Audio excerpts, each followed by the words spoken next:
बिस्मिल्लाहिर्रहमानिर्रहीम। अस्सलाम वालेकुम स्टूडेंट्स, उम्मीद है आप सब खैरियत से होंगे। Chapter number 5, Yes, sir. Financial management. Last lecture में हमने इसके कुछ कॉन्सेप्ट्स को स्टडी किया था। आज हम जिस टॉपिक पे बात करने जा रहे हैं वो है जी systematic risk and unsystematic risk. अक्सर इंटरव्यू क्वेश्चंस में भी इनको शामिल किया जाता है और अक्सर कैंडिडेट से पूछा जाता है कि सिस्टमेटिक रिस्क क्या होता है और अनसिस्टमेटिक रिस्क क्या होता है। तो आज हम इन्हीं के ऊपर बात करेंगे। टोटल रिस्क जो है वो दो तरह के रिस्क से मिलके बनता है। एक होता है सिस्टम का रिस्क और एक होता है अनसिस्टमेटिक रिस्क जो कि सिस्टम से बाहर है।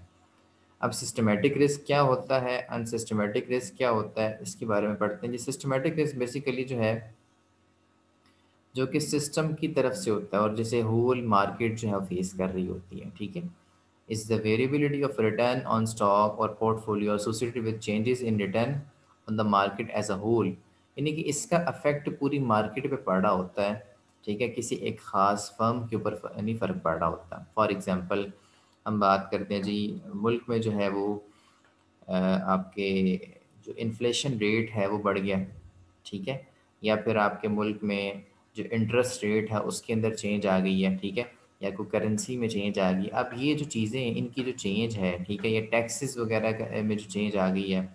अब ये चीज़ें जो है मतलब किसी एक फर्म को इफ़ेक्ट नहीं कर रही बल्कि पूरी की पूरी इकॉनमी को, पूरी की पूरी मार्केट के ऊपर असरअंदाज हो रही है। तो इसको हम कहते हैं ये सिस्टमेटिक रिस्क है, सिस्टम की तरफ से रिस्क है।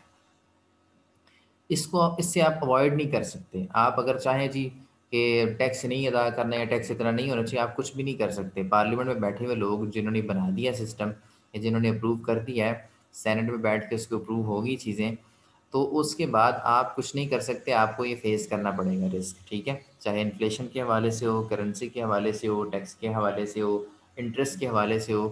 तो इस तरह की जो सिस्टम की तरफ से जो पॉलिसीज़ होती हैं जिसमें रिस्क इन्वॉल्व होते हैं वो पूरी मार्केट के लिए होते हैं, पूरी इकोनॉमी के लिए होते हैं।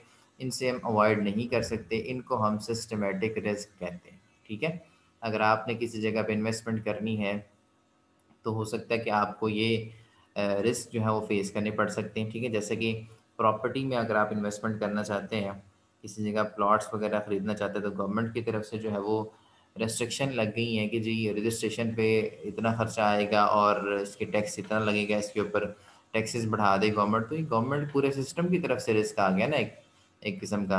और बाद में और भी गवर्नमेंट इस तरह की पॉलिसी कर दे कि बाद में आप इसको सेल नहीं कर सकते, ऐसा वैसा, मतलब कुछ भी गवर्नमेंट की तरफ से हो अगर, तो उसको हम सिस्टम का ही रिस्क कहेंगे। जो आपके इन्वेस्टमेंट में या आपके किसी काम प्रोजेक्ट में दखल अंदाजी मुदाखलत इंटरवीन कर रही हो वो चीज़, उसको हम सिस्टम का रिस्क कहेंगे।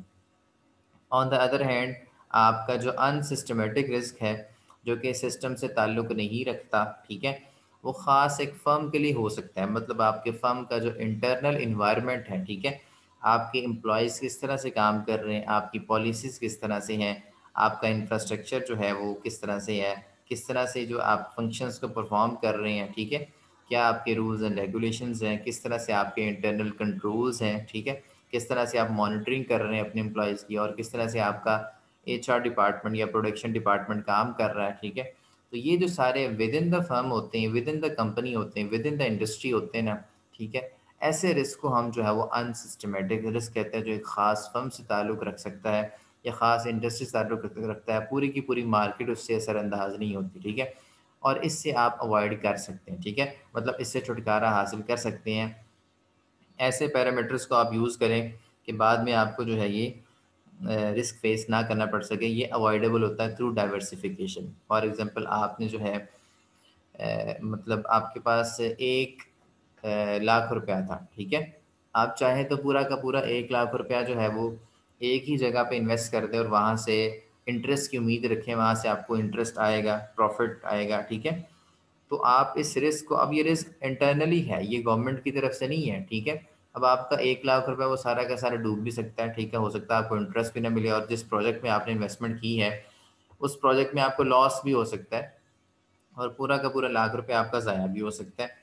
तो अब ये आपके ऊपर है कि आप जो है इस रिस्क को कैसे मैनेज करते हैं। अब ये इसका सिस्टम से कोई ताल्लुक नहीं है। आप चाहें आप ऐसा आप बोलिए। डाइवर्सिफिकेशन कर सकते हैं। आप 1 लाख को पूरा का पूरा इन्वेस्टमेंट ना करें, आप क्या करेंगे, आप उसमें जो है 1 लाख के 10 हिस्से करें, ठीक है, और 10-10 हज़ार रुपये आप जो है डिफरेंट प्रोजेक्ट्स में इन्वेस्टमेंट करें। इस तरह से जब आप डाइवर्सिफिकेशन करेंगे ना चीज़ों की, इन्वेस्टमेंट की डाइवर्सिफिकेशन करेंगे, तो जो है आप अपने इस रिस्क को मिनिमाइज कर सकते हैं, ठीक है। अब अगर आपका किसी प्रोजेक्ट में लॉस भी होता है, 10,000 रुपये ज़ाया होगा ना, इससे ज़्यादा तो नहीं ना ज़ाया होगा आपका। तो इसी हवाले से ये जो है डाइवर्सिफिकेशन की जाती है। ये जो रिस्क होता है इसको आप अवॉइड कर सकते हैं, ठीक है। थोड़ी सेटलमेंट करने के बाद, थोड़े पैरामीटर्स को यूज़ करने के बाद आप इस रिस्क से जान छुड़ा सकते हैं। अब ये 2 तरह के रिस्क हमने पढ़ लिए, एक सिस्टम की तरफ से, एक गवर्नमेंट की तरफ से, ठीक है, जो पूरे पूरे के पूरे सिस्टम को अफेक्ट कर रहा होता है, और एक अनसिस्टमेटिक है जो कि गवर्नमेंट की तरफ से नहीं होता, वो एक ख़ास फर्म को अफेक्ट करता है या ख़ास इंडस्ट्री को अफेक्ट कर सकता है, ठीक है। उस फर्म के हवाले से कि फर्म की जो पॉलिसीज़ हैं या फर्म का जो निज़ाम है वो अगर बेहतर ना हो, ठीक है, जिसकी वजह से जो है वो रिस्क फेस करना पड़ सकता है, ठीक है। तो ये 2 तरह के रिस्क हैं जिनको मिला के आपका टोटल रिस्क बनता है, ठीक है। यही अक्सर इंटरव्यू क्वेश्चन में भी पूछे जा सकते हैं आपसे। उसके बाद इसमें यहाँ पे जो है ना, उसने एक आपके पास स्केच बनाया हुआ है, ठीक है, कि number of securities in the portfolio, ठीक है, और standard deviation of the portfolio of return, ठीक है, कि स्टैंडर्ड डेविएशन कितनी है आपके रिटर्न्स में, यानी कि जो स्टैंडर्डली डेविएट कर रहे हैं आपके रिटर्न्स, उनमें डेविएशन कितनी है, और आपके number of securities in the portfolio वो कितनी है। तो पोर्टफोलियो, यानी पोर्टफोलियो से मुराद पता क्या होता है, मतलब जो आप बहुत सारी सिक्योरिटीज़ को जो है का एक पोर्टफोलियो बनाते हैं, ठीक है। बहुत सारी सिक्योरिटीज़ आप इन्वेस्टमेंट की होती है आपने एक जगह, तो उनका एक पोर्टफोलियो बन जाता है, ठीक है। तो पोर्टफोलियो के अंदर आप जो है वो सिक्योरिटीज इन्वेस्टमेंट की होती है, आप डिफरेंट सिक्योरिटीज़ की इन्वेस्टमेंट की होती है। तो वो पूछ रहा है कि नंबर ऑफ कितनी सिक्योरिटीज़ आपने पोर्टफोलियो में इन्वेस्टमेंट की हुई हैं, तो वो यहाँ पे बता रहा है। और टोटल रिस्क को वो शो कर रहा है, अनसिस्टमेटिक रिस्क को शो कर रहा है, ठीक है, कि सिस्टमेटिक रिस्क कौन सा है और आपका अनसिस्टमेटिक रिस्क जो है वो कौन सा है, ठीक है। पहले तो गवर्नमेंट की तरफ से जो आपको रिस्क है उसको फेस करना पड़ेगा, ठीक है, क्योंकि सिस्टमेटिक रिस्क उसने शो किया हुआ सारा यहाँ पे। और फिर उसके बाद आपको जो है अपनी फर्म के हवाले से जो है जो रिस्क है उनको भी फेस करना पड़ सकता है, कि फर्म में एम्प्लॉयज़ नहीं काम कर रहे, लेबर नहीं आ रही, या आपकी पॉलिसीज़ ठीक नहीं है। डिफरेंट इस तरह के फैक्टर्स हो सकते हैं जो आपको फेस सिचुएशंस फेस करनी पड़ सकती हैं। तो ये 2 तरह के रिस्क आपको जो है इन्वेस्टमेंट के हवाले से जो ये फेस करने पड़ सकते हैं। तो इनको दोनों को मिला के आपका जो है ये टोटल रिस्क बनता है। एक वो रिस्क जो गवर्नमेंट की तरफ से हो सकता है, एक वो रिस्क जो आपके मतलब फर्म के हवाले से जो है, जो सिर्फ आपकी फर्म को अफेक्ट कर रहा है, दूसरी फर्म्स को अफेक्ट नहीं कर रहा, वो अनसिस्टमेटिक रिस्क होता है, ठीक है। Factor such as change in the nation's economy, ठीक है, मतलब कि आपकी इकोनॉमी में जो है कुछ चेंज आई है, आपके टैक्स की रिफॉर्म की बात, जैसे हमने पहले बात की, tax reform by the Congress, ठीक है, टैक्स में चेंजेस आ गई, टैक्स में इस्लाहात आ गई, चेंज कर दिया, इनके रेट बढ़ा दिए, और change the world situation, overall world में जो दुनिया में जो सिचुएशन चेंज हो रही है, मतलब कि ऑयल की प्राइसेस बढ़ रही हैं, तो उससे सारी इकोनॉमीज इफेक्ट हो रही हैं, ओवरऑल करेंसीज में इफेक्ट आ रहा है, ठीक है। तो ओवरऑल जो वर्ल्ड में चेंज आ रही है, तो वो आपके सारे के सारे जो हैं वो सिस्टमेटिक रिस्क हैं, ठीक है, वो आपको फेस करने पड़ेंगे यहाँ पर, ठीक है। और साथ साथ जो आपके इंडिविजुअल आपकी फर्म से रेलिवेंट है रिस्क, वो भी आपको फेस करना पड़ेगा। तो इस तरह से टोटल रिस्क जो है आप फेस करेंगे जब आप किसी जगह पे इन्वेस्टमेंट करेंगे, ठीक है। अच्छा, इसमें दूसरा अब आपको ये स्केच दिखाया है कि अनसिस्टमेटिक रिस्क, उसने यहाँ पे एक ये है और एक सिस्टमेटिक रिस्क है। तो सिस्टमेटिक रिस्क को तो हमने एक्सप्लेन कर लिया। उसके बाद हम यहाँ पे sir for unsystematic example risk को भी सर, अगर एक्सप्लेन जिस तरह करनी से है। टेक्नोलॉजिकली चेंज हो रहे हैं। नेक्स्ट नोट्स, इसमें हम इस ग्राफ में हम देख सकते हैं, यहाँ पे अनसिस्टमेटिक रिस्क को हाईलाइट किया हुआ है। अनसिस्टमेटिक रिस्क की भी उसने एग्जांपल आपको दे दी कि factors unique to particular company और इंडस्ट्री, ठीक है, फैक्टर्स जो ख़ास किस्म की कंपनी या ख़ास इंडस्ट्री को अफेक्ट कर सकते हैं, ठीक है, तो वो फैक्टर्स जो अनसिस्टमेटिक रिस्क में जाएंगे। For example the death of the key executives और loss of governmental defence contract, ठीक है, कि आपका कोई ख़ास बंदा जो है, मैनेजर जो है, वो उसकी डेथ हो गई है, ठीक है, या गवर्नमेंट के साथ जो आपका एक कॉन्ट्रैक्ट चल रहा था ख़ास किस्म का, ठीक है, गवर्नमेंट से आपने कोई मतलब किसी चीज़ में एक्सटेंशन ली हो, या किसी भी प्रोजेक्ट के हवाले से गवर्नमेंट से आपने कोई मतलब रियायत ली हो, कोई कॉन्ट्रैक्ट आपका चल रहा हो इस किस्म का, वो अगर ख़त्म हो गया तो इससे सिर्फ उस ख़ास कंपनी को, ख़ास इंडस्ट्री को नुकसान है। दूसरी जो इंडस्ट्रीज़ हैं, दूसरी जो कंपनीज़ हैं, उनको इससे कोई नुकसान नहीं। एक कंपनी का अगर मैनेजर की डेथ हो गई है तो उससे दूसरी कंपनीज को कोई नुकसान नहीं, ठीक है, उसी कंपनी का नुकसान है, दूसरी कंपनीज का उसमें कोई नुकसान नहीं है, ठीक है। तो इसको हम कहते हैं जी अनसिस्टमेटिक रिस्क। उसके बाद हमारा आता है जी यहाँ पे कैपिटल एसेट प्राइसिंग मॉडल, ठीक है। Capital asset pricing model basically क्या है, is a model that describes the relationship between risk and expected required return, ठीक है। In this model, security expected required return is the risk-free rate plus a premium based on the systematic risk of the security. देखिए, जब आप किसी security में investment करते हैं ना, ठीक है, तो कुछ जो रेट होता है ना वो आपको मिलना ही मिलना होता है, ठीक है। जो रेट आपको बगैर रिस्क के मिल जाए ना उसको हम रिस्क फ्री रेट कहते हैं। जो रिस्क फ्री रेट लिखा हुआ है ना, ये वो रेट है जो बगैर रिस्क लिए आपको मिल जाना है। फॉर एग्जाम्पल, आप किसी जगह पे 1 करोड़ की इन्वेस्टमेंट करते हैं, ठीक है, तो बगैर रिस्क लिए, ठीक है, बगैर रिस्क को फेस किए हुए आपने उसके ऊपर 1 लाख तो कमा ही लेना है, 1 लाख तो कमा ही लेना है। अब ऊपर का आप कैसे कमाएंगे, उसके लिए आपको मजीद रिस्क लेना पड़ेगा, रिस्क को फेस करके ही आप उसको कमा सकेंगे। तो ऐसा जो रिस्क फ्री रेट उसको कहते हैं, जो आप रिस्क लिए बगैर जो है आपको जो मिल रहा हो रेट, उसको हम रिस्क फ्री रेट कहते हैं, ठीक है। और इससे एक्सेस अगर हम जाना चाहते हैं तो उसके लिए हमें फिर जो है वो जो बीटा है आपका, जो कि सिस्टमेटिक रिस्क है, उसको आपको फेस करना पड़ेगा। इस चीज़ को हम आगे डायग्रामेटिकली और फार्मूला के ज़रिए से समझते हैं, आपको क्लियर इसकी समझ आ जाएगी। इसमें कुछ अजम्पशंस भी हैं इस कैपम में, ठीक है, कैपिटल एसेट प्राइसिंग मॉडल में, ठीक है। इसमें अजम्पशंस क्या है कि capital markets are efficient, capital market जो है वो एफिशिएंट होनी चाहिए।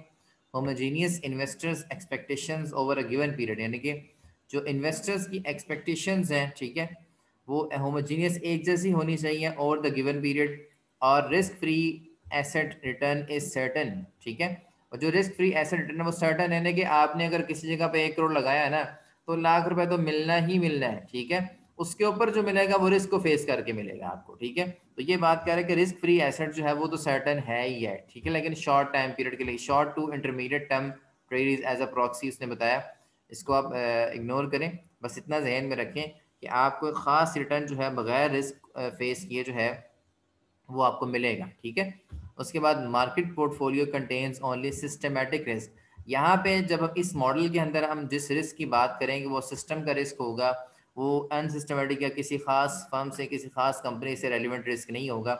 हम यहाँ पे सिस्टमेटिक रिस्क की बात करेंगे, ठीक है, ये इसकी असम्पशंस है। और यहाँ इसका फॉर्मूला मैं आपको बताता हूँ, फॉर्मूले से हम इसको समझते हैं। ये इसका फॉर्मूला दिया हुआ है सिक्योरिटी मार्केट लाइन का, ठीक है। ये रिटर्न है आपका, ठीक है, आर जे, ठीक है, ये आपका रिक्वायर्ड रेट ऑफ रिटर्न है स्टॉक जे। आपने फॉर एग्जांपल स्टॉक जे में आपने इन्वेस्टमेंट की है, ठीक है, और उसका रिटर्न है ये आर जे। अच्छा, अब आपने उसमें इन्वेस्टमेंट तो कर दी, ये आर एफ से मुराद पता क्या है, कि आर एफ से मुराद है कि बगैर रिस्क को फेस किए जो आपने रिटर्न हासिल किया ना, वो आर एफ है, risk free rate. R F is the risk free rate of return, मतलब बगैर रिस्क को फेस किए हुए, बगैर सिस्टमेटिक रिस्क को फेस किए आपने इतना रिटर्न तो हासिल कर ही लिया, ठीक है। और उसके बाद बीटा, बीटा से मुराद रिस्क है, सिस्टमेटिक रिस्क को हम बीटा कहते हैं, ठीक है, सिस्टमेटिक रिस्क को हम डिनोट करते हैं बीटा से। और यहाँ पे ये आर एम से मुराद है मार्केट का रेट है, ठीक है, is the expected rate of return for the market portfolio. Market portfolio का जो रिटर्न है वो आर एम है, ठीक है। और उसमें से हमने रिस्क फ्री रेट जो है वो माइनस कर देना है, ठीक है, हमारे पास उसका डिफरेंस आ जाएगा, और जो डिफरेंस आएगा उसको हमने बीटा यानी कि उसको रिस्क के साथ मल्टीप्लाई करना है। तो हमें पता लग जाएगा कि हमारा कितना एक्चुअली जो है हमें रिटर्न हासिल हो रहा है जब हम रिस्क को अपने साथ अटैच करेंगे। बेसिकली इसको मैं मिसाल दे सकता हूँ आपको, अगर आप अपने पास एक इसकी मिसाल ले लें। मिसाल ये है कि आपको जो आपने 1 लाख लगाया या 1 करोड़ लगाया किसी सिक्योरिटी में, ठीक है, तो उसके बाद आपको जो है उसके ऊपर जो रिटर्न मिल रहा है, रिस्क फ्री रेट जो मिल रहा है वो 10% है, ठीक है, और जो मार्केट का रिटर्न है वो 12% है, ठीक है। तो अब आप क्या करेंगे, 10 तो आपको मिल गया, लेकिन जो मार्केट का रिटर्न है ना, जो बाकी लोग हासिल कर रहे हैं रिटर्न 12, ठीक है, आप भी उस तक पहुंचना चाहते हैं या आप उसको अचीव, उसमें रिस्क है, ठीक है, वो जो ऊपर का 2% है ना, उसमें आपको रिस्क फेस करना पड़ेगा। रिस्क कैसे फेस करना पड़ेगा, वो यहाँ से देखेंगे, हम 12 को यहाँ रखेंगे, उसमें से -10 कर देंगे, आपके पास 2% है ऊपर वाला, वो जो ऊपर वाला रिटर्न है ना 2% का, उसमें आपको रिस्क फेस करना पड़ रहा है, वो रिस्क लिए बगैर आप हासिल नहीं कर सकते। वो उस 2% को आप जो है बीटा जो आपका रिस्क है उससे मल्टीप्लाई करेंगे, तो फिर आपको पता लग जाएगा कि आपके पास उसमें से रिस्क फेस करने के बाद आपको उस 2% में से कितना मिल रहा है। ठीक है, 10% तो पक्का था ना आपका, उसके ऊपर के जो 2% थे उसमें थे, उसमें रिस्क फेस करना पड़ा आपको।